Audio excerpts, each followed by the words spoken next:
Lalong naging masama ang itsura niya at sinabi niya ng malungkot, "Zephyr, anong ibig mong sabihin?" "Tita, alam ko kung anong iniisip mo. Wala namang iba kundi ang hiniling mong mag-invest ako sa proyekto niyo kanina. Pero hindi ko gusto kaya nagalit ka at ginamit mong sisihin ang asawa ko." Sinabi niya ito sa harap ng lahat. Pero kahit nagamitin mo pang asawa ko, bilang masisisi wala rin. Ang pangunahing problema ay ang mga materyales na ginagamit ng Sanchez ay mababa ang kalidad. Palagi kaming nangangailangan ng mga environmentally friendly na materyales pero patuloy pa rin kayong gumagawa ng mga lipas na materyales. Paano mo ko nahihikayat na gumamit ng mga gamit na nililikha nyo? Kung gagamitin ko pa ito, hindi ba magdudulot to ng problema sa board of directors? Nang marinig ito'y nagulat ang lahat. Tumingin si LV kay Eloisa na hindi makapaniwala. "Ate." Pumula ang mukha ni Eloisa at itinanggi ito. "Hindi ko iniisip yun, Zephyr. Kung ayaw mo mag-invest sa proyekto ng Sanchez, huwag kang mag-invest. Hindi ko gagamitin ng asawa mo bilang masisisi sa bagay na ito. Nakita ko lang na wala siyang galang sa nakatatanda at nanunukso ng ibang lalaki. Kaya gusto ko sanang turuan mo siya ng leksyon. Natatakot lang ako na kung hindi ko invest ang proyekto nyo, magalit kayo sa akin. Mabuti naman at hindi yun issue. Huwag na kayo magpapasa sa akin ng proposals at tatanggihan kayo ng paulit-ulit." Malamig ang ekspresyon ni Zephyr nang sinabi niya yon. Ang ekspresyon sa mukha ni Eloisa ay nawala ng ganap. Maliwanag na galit siya ngayon. Sinabi sa kanya ni Zephyr na huwag na magpadala ng mga proposals sa Rivera Group. Sa hinaharap, sa madaling salita, nangangahulugang kailangan na mag-isa ang pamilya Sanchez. Si Eloisa ay sobrang galit na halos humihingal ang puso niya. Sapat nang sinabi ni Zephyr at niyaya na muli si Sarah. "Tara na." Nakatayo si Sarah sa tabi niya, pilit pinipigilan ang pagtawa. Kakalait lang ni Eloisa sa kanya at ngayon ay galit na galit ito dahil sa mga sinabi ni Zephyr. Talagang sobrang galak ang kanyang nadarama sa kanyang puso. Sige, sinubukan niyang pigilin ang ngiti at gusto niyang itulak si Zephyr palayo sa lugar na yon. "Zephyr," biglang nagsalita si Cindy, may mga alon ng galit sa kanyang mga mata at mabangis na sinabi, "Ang mama ko ay nakatatanda pa rin kapatid ng iyong ina at nakakatanda sa'yo. Hindi mo siya dapat tratuhin ng ganyan." Narinig ni Zephyr ang kanyang boses, tumitig ito ng matiim sa kanya na halos tagos na sa kaluluwa. Ang titig na yun ay nagdulot ng panginginig sa kalamnan ni Cindy. "Oh, oo, at ikaw?" Binuksan ni Zephyr ang kanyang manipis na labi. Walang anumang kasiyahan o galit sa kanyang mukha, ngunit ang mga salita niya ay may kasamang babala. "Dahil ikaw ang ampon ng anak ng pamilya Sanchez, itinuturing kita bilang kapatid. Kung mayroon kang ibang nararamdaman, itago mo na lang sa puso mo. Huwag mong gawing pantasya na magpapakasal ka sa akin at magiging isang Mrs. De Vera. Wala kang karapatan. Si Sarah lang ang nag-iisang babae para sa akin. Tumigil ka na sa kakailusyon mo." Direktang inihagis ni Zephyr ang isang bomba sa harapan ng lahat ng kamag-anak at kaibigan nila. Tumahimik ang buong paligid. Pumuti at umasim ang mukha ni Cindy. Kinagat niya ang kanyang labi. Gusto sana niyang sumagot na wala siyang gusto dito. Subalit baka magaya lang siya sa kanyang ina na kinain ang sariling sinabi. Napatingin siya kay Sarah. Nakangisi ito sa kanya na parang isang nananalong manok gabi ang kalaban. Natakot siyang mawalan ng muka, kaya't patuloy niyang kinagat ang kanyang labi at hindi na nagsalita. Matapos ang araw na ito, natatakot siya na magiging katatawanan siya sa mata ng lahat. Malalaman ng lahat na gusto niya si Zephyr at lihim siyang pagtatawanan dahil sa sobrang taas ng tingin niya sa kanyang sarili. "Tara na." Matapos guluhin ang grupo ng mga tao, nagyaya na umalis si Zephyr sa lugar na yon. Tinulak siya ni Sarah papasok sa loob ng bahay. Lalong naging awkward ang sitwasyon ni LV, ang unang nakabalik sa katinuan. Tumingin siya kay Natalie na umiiyak, kumunot ang noo at sinabi kay Arturo, "Ihatid mo na siya pauwi at iparating mong mga sinabi ni Zephyr sa kanyang ama." Nag-alangan si Arturo na tinulungan si Natalie at umalis na sa lugar na yon. Si LV pumasok na rin sa loob pagkatapos magsalita. Unang araw pa lang ng New Year at kailangan magpatuloy ang party ano man ang mangyari. Niyaya niyang mga bisita na pumasok na ulit sa Villa Hall upang ituloy ang kasiyahan. Naiwan sina Eloise at Cindy sa labas. Matapos ang ilang sandali, dumating ang butler at sinabi sa kanila, "Miss Sanchez, ipinag-uutos ng young master na umuwi na kayo." Tumigas sa mukha ni Eloisa pagkarinig sa sinabi nito. "Pinaalis ba kami? Hindi man lang nagsalita si LV. Paano siya naglakas loob? Gusto sanang tanungin ni Eloisa si Zephyr pero ang butler ay nagsalita ng malungkot. Miss Sanchez, sana'y maintindihan niyo ng pamilya de Vera ay pinamumunuan na ng young master. Kung ininis niyo siya, lahat kayo. Hindi na tinapos ng butler ang kanyang sinabi, ngunit puno ng paghamak ang mga mata nito. Pati ang simpleng butler ay naglakas loob gawin ito sa kanya. Hinigpitan ni Eloisa ang kanyang mga kamay. Galit na galit. Hindi siya makapaniwalang sasapitin niya ang ganito kabrutal na pagtrato mula kay Zephyr. Hinawakan siya ni Cindy at dahan-dahang umiling. Mommy, kalimutan mo na. Hindi ko kayang lunukin ang insultong ito. Si LV palagi may galang sa akin pero ang anak niya ay pinaalis ako. Nag-aalala ba siya na mag-iiskandalo ako dito? Ano ang benepisyo na magtangkang pumunta sa sala ngayon at magtanong kay Zephyr? Binaba ni Cindy ang boses. Kung talagang ma-offend natin siya, wala tayong pag-asa na makalapit sa pamilya de Vera. At hindi na makakasal sa akin si Zephyr. Mommy, wag mo kong isama sa galit mo. Nasa hindi magandang posisyon tayo ngayon. Tangi ang tulong ni Zephyr ang makakapagpadali ng buhay ng pamilya natin. Paalala pa ni Cindy sa ina, sa kritikal na oras na ito, hindi tayo dapat makipag-away sa kanya o hindi niya tayo paliligtasin at habang buhay na malulugmok ang pamilya natin. Kapag naghiwalay na sila ni Sarah, malalaman niyang mabuti tayo. Napaisip si Eloisa sa sinabi ni Cindy at iniisip na may katwiran ito. Hinaplos niya ang kamay nito at sinabing, Anak, ikaw ay mas matalino at kalmado kaysa kay Mommy. Nangiti si Cindy at nagsabi sa butler na may malamig na mukha. Mayordomo, pakisabi kay tita na hindi magandang pakiramdam ni Mommy. Ako na lang ang maghahatid sa kanya pa uwi. Nagmukha silang mabait nang sabihin niya ni Cindy. Nais niyang ipaalam sa katulong na isa siyang mabuting anak. Sige po, Miss Sanchez, baka karating. Tugon ng lalaki. Inihatid pa nito sila sa labas. Tinanong ni Eloisa si Cindy, bakit mo sinabi na hindi magandang pakiramdam mo? Kung sinabi kong hindi magandang pakiramdam mo, baka mag-alala si tita at pumunta pa siya sa bahay para kamustahin ka. Doon tayo makakapag-usap ng maayos. Nakangiting sagot ni Cindy sa ina. Kaya pala, talagang ang matalino si Cindy. Ngumiti si Eloisa at sumagot. Siguradong pupunta siya para tignan ako. Si LV ay matagal nang sumusunod sa kanya mula pagkabata. Laging nakikinig ito sa kanya. Natatakot na magalit siya dito. Subalit siya din ay natatakot na magalit ito. Ginawa ni Zephyr ang mga ito sa kanya ngayon, siguradong makakaramdam si LV ng guilt. Kapag nangyari yun, siguradong pupuntahan siya nito at maawa ito sa kanya. Ganun ang kapatid niya, isang uto-uto na tao. Ang handaan ay nagsimula na sa villa. Lahat ay nag-uusap at nagtatawanan na para bang walang nangyaring kaguluhan kanina. Naupo si LV sa upuang pang-host.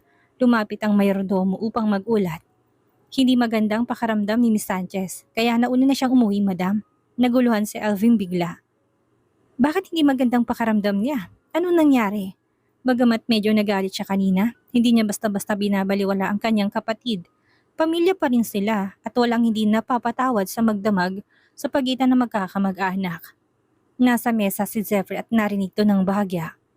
Ako ang nagpauwi sa kanya. Nagawa mong pauwiin siya? Nagulat si Alvin sa narinig buhat sa anak. Pinataboy mo ba siya sa mga tauhan mo? Lagi na lang siyang nagdudulot ng gulo sa ating tahanan, Mama. Mas mabuti nang makapagpahinga siya doon sa kanilang tahanan. Malamig na sabi ni Zephyr habang kumukuha ng abalon at nilagay ito sa plato ni Sarah. Tahimik na kumakain si Sarah na nakaupo sa tabi niya. Dahil bahagi ng angka ng ina ni LV ang pamilya Sanchez, may bahagyang pagkiling ang matanda sa kanila. Kaya nanatiling tahimik si Sarah. Ayaw niyang saktan ang damdamin ng kanyang biyanan. Tulad ng inaasahan, kumunot ang noon ni LV sa narinig, saka nagsalita. Tita mo siya at nasa bahay pa rin natin ang iyong lola. Ipapahatid ko na lang ang lola mo mamaya pauwi sa kanila. Malinaw ang kanyang saloobin, hindi niya gustong pamilya ng kanyang ina. Mahirap ang mga itong kausap. Parang matataas na antas ding tao sa lipunan. Maya-maya bumaba si Lola Roselda at nagsabi kay LV. Hindi magandang pakaramdam ng matanda. Nagpapahinga siya sa itaas at hindi nabababa. Sige, naintindihan ko po. Pupuntahan ko siya mamaya. Sagot ni LV sa kanyang ina. Umupo ang matanda sa tabi ng kanyang anak at magilaw na ngumiti. Maya-maya pa'y naghahagilap ang mga mata niya at napakunot ang kanyang noo. Napansin na wala na daw ng babaeng kasama kanina. Nasaan na si Eloisa? Tanong nito. Nakaramdam ng kaba si LV at hindi na makasagot. Sumagot si Zephyr sa kanyang lola. Hindi magandang pakiramdam ni tita. Inihati siya ni Cindy pa uwi. Hindi magandang pakiramdam ni Eloisa? Malubha ba ang kanyang nararamdaman? Biglang nag-alalang matanda para sa kanyang panganay na anak. Alam ni Zephyr na palaging may kinikilingan ng matanda, lalo na para sa panganay nito. Para bang wala itong pakialam sa kanyang ina. Marahil, ito'y dahil sa kawalan ng kakayahan ni Eloisa na magkaanak. Sa madaling salita, palaging gustong kontrolin ng pamilya Sanchez ang kanyang ina. Madalas magkaroon ng guilt tripping sa pagitan ng mga ito at ang kanyang ina ang lagi nilang punterya. Nung una hindi gusto ni Elvie si Sarah at malaking bahagi nito ay dahil sa pamilyang Sanchez. Palagi nilang binubulungan si Elvie tungkol sa kung gaano kasamang ama ni Sarah. Ngunit mabait si Elvie at hindi kailanman naisip na saktan si Sarah. Binigyan lang niya ito ng salapi para hiwalayan si Zephyr. Subalit hindi niya kailanman naisip na kitilin ang buhay ng pobreng manugang. Pagkatapos ng hapunan, nagmamadali si Lola Roselda na umuwi sa bahay dahil sa pag-aalala kay Eloisa. Nang maihatid ng mga bisita sa pintuan, matagumpay nang natapos ang pagdiriwang ng bagong taon. Ngunit nanatiling nakatayo si Elvie. Sa pintuan ng matagal, nakaupo si Zephyr sa kanyang wheelchair at nagtanong, "Mama, may problema ba? Tita mo pa rin siya at hindi mo dapat sinabi yung tungkol sa kanya ngayon." Malungkot na sabi ni Elvie sa kanya dahil walang anak at hindi nagpakasal si Eloisa. Labi siyang kinahabagan ng pamilya Sanchez. Ibinigay nila sa kanya lahat ng magandang bagay, pati ang pamamahala ng kumpanya. Nasanay siyang purihin ng lahat at mamuhay ng marangya. Ang maras na pagpapaalis ni Zephyr ay tiyak na nakakasakit sa dignidad nito. Nakaramdam ng konting pagkakonsensya si Elvie. Kung hindi lang dahil siya ay kapatid nito, hindi ko man lang siya papapasukin dito sa ating tahanan. Malamig na sagot ni Zephyr. Punong-puno na siya sa pagmamanipula ng mga ito sa kanyang ina. "Bakit mo sinasabi yan tungkol sa tita mo?" Kunot noong tanong ni Elvie sa kanya. Halatang nairita ito sa narinig. "Hindi niyo alam ang ginagawa niya sa likod niyo, Mama. Hindi kanya tinuturing na tunay na kapatid. Gusto lang nilang pagsamantalahan ng De Vera Group. Gusto nilang dalahin ko sila na siyang ikakapahamak ng ating pamilya." Matigas na tugon ni Zephyr sa ina. Hindi magandang mga salita ni Zephyr laban sa pamilya ng kanyang ina, subalit yun ang totoo. Ayaw ni Elvie na makipagtalo tungkol sa pamilya niya, kaya sinaway niya si Zephyr. Ginawa niya ito para sa Sanchez Group, para bumalik ang dating sigla ng aming kumpanya. Kung talagang iniisip niyang kabutihan ng Sanchez Group, dapat matagal na siyang kumuha ng isang executive, CEO, wala siyang alam na sinegosyo. Kung siya pa rin ang magpapatakbo ng kumpanya, masisira ito balang araw. Kung talagang mahal niyo si Lola, kausapin niyo siya tungkol dito. Malamig na sagot niya sa kanyang ina. Babagsak sila at gusto pa rin nilang idamay tayo. Hindi ganun ang pamilya, Ma. Paano ko sasabihin yun sa kapatid? Iisipin niya na wala akong tiwala sa kanya. Malungkot na tugon nito sa kanya. Bukod pa dyan, alam mong kawawa siya. Wala siyang sariling anak at hindi kailanman nag-asawa. Normal lang na maging medyo saradong kanyang isipan at kakaiba siya. Alam niya na mahirap kausapin ng ina tungkol sa pamilya nito. Palaging naawa si Elvie sa kanila, kaya't sinabi na lamang niya, "May mga tao talaga na hindi sapat sa lahat ng bagay. Kayo na ang bahalang mag-isip ng nais niyo." Pagkatapos nito, sumakay siya sa elevator papunta sa ikalawang palapag ng kanilang bahay. Nakatulog na si Sarah sa kama. Malamang dahil yan sa sobrang pagod. Hindi man lang ito nagkumot. Kinontrol niya ang wheelchair papalapit sa babae. Ang ulo nito ay nakasandal sa kumot at ang balat ay mayroong kaputian. Hindi ka panipaniwala. Maaga itong nagising at naging abala buong araw kaya siguradong pagod na pagod ito. Maingat niyang inilipas si Sarah sa unan. Hinubad ang sapatos at kinumutan bago tumingin sa kanyang maamong mukha. Kapag natutulog ito, tila isa itong napakalino at malambot na porselanang manika. Napakaganda ng babaeng ito. Walang itinatagong itim sa katawan. Hindi alam ni Zephyr kung gaano katagal siyang tumitig dito. Bigla niyang inilapit ang sarili at marang hinalikan ang noo ni Sarah. Hapon na nang magising si Sarah, nakaupo si Zephyr sa tabi niya, nagbabasa ng libro. May manipis na kumot na nakatakip sa kanyang mga binti. Sa kanyang anyo, lalo siyang nagmukhang kaakit-akit. Nang marinig ni Zephyr ang paggalaw ni Sarah, binaba niyang libro at ngumiti. "Gising ka na?"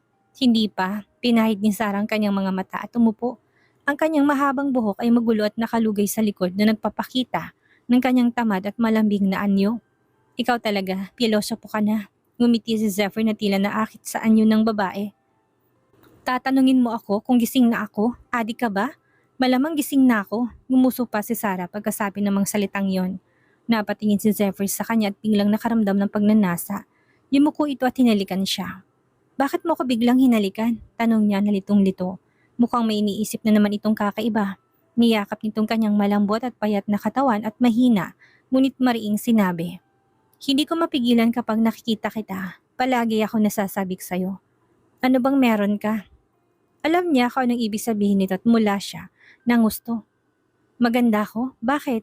Isa pa dapat kang magpigil. Sabi ng doktor, kailangan mong ipahinga ang iyong binti. Hindi naman ako nasagatan doon sa aking ahas. Paano ko pipigilin ang sarili ko na hindi mag-init sa'yo? Bulong ni Zephyr habang tinititigan ang kanyang namumulang muka. Lubos na nalulugod. Sa kanyang mga mata, wala nang iba pang mahalaga kung hindi si Sarah. Bigla siyang nataranta sa sinabi ni Zephyr at agad na nagreklamo. Huwag mo na akong yakapin, madali tayong magkainitan. Pakawalan mo na ako at yung tigas ng sawa mo, iligo mo yan. Pero ayaw siyang bitawan ng lalaki. Sa halip habang yakap siya nito, bigla itong nagtanong. Madalas bang pumunta si Arturo sa Rivera para makita ka? Biglang kumabog ang puso niya. Alam niya sobrang seloso si Zephyr. Hindi maaring hindi niya itanong ang tungkol kay Arturo. Malamang kanina pa niya yung nais itanong, subalit humanap lang siya ng tiyempo. Pinapahinga na muna niya ang babae bago siya mag-usisa. Mahinang sumagot si Sarah. Hindi ba ipinaliwanag ko na sa'yo? Pumunta siya sa studio para kunin ang mga damit. May mga customer din. Hindi ko naman pwedeng baliwalain ang negosyo, hindi ba? Bakit kayo nasa showroom? Bahagya pang hinigpitan ni Zephyr ang pagkakayakap sa kanya. Malinaw na nagsiselos ang lalaki. Kahit na hindi halata sa mukha, ramdam sa kilos. At ang mahigpit na pagyakap ang sobrang pag-aangkin. Napangiwi si Sarah sa nararamdaman. Pinipisil mo ko, masakit. Pasensya na, bahagyang lumuwag ang hawak niya. Pero hindi pa rin siya bumibitiw. Hindi mo pa rin sinasagot ang tanong ko, mahinang sumagot si Sarah. Wala, mahaba lang ang pantalon niya kaya kailangan kong ayusin. Ginawa ko naman to sa lahat ng kliyente ko. Nakangiting sagot niya sa lalaki. Binibigyan ng assurance na trabaho lang yun, pero hindi kontento si Zephyr sa kanyang narinig. Pero nakaluhod ka sa harapan niya, sabi niya, halatang nababahala. Alam niyang gusto ni Arturo si Sarah at ang pag-upo nito sa harap ng lalaking iyon para sukatin ng pantalon ay isang bagay na hindi niya matanggap. Ang idea ng isang babaeng nakaluhod at tumingal ay napakamapang-akit. Kung siya si Arturo, sigurado siyang hindi niya mapipigilan ang sarili. Niyakap niya si Sarah ng mahigpit at marahas na utos ang kanyang sinabi. Huwag mo nang gagawin yun ulit. Naintindihan mo? Sa akin lang. Sa akin ka lang luluhod. Akala ni Sarah na pinalalaki lang ni Zephyr ang isang maliit na bagay, kaya napasimangot siya.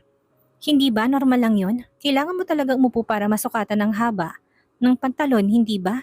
Paano mo pa ito masusukat kung nakatayo ka? Aber. Sa susunod, ipaubaya mo na lang sa assistant yon.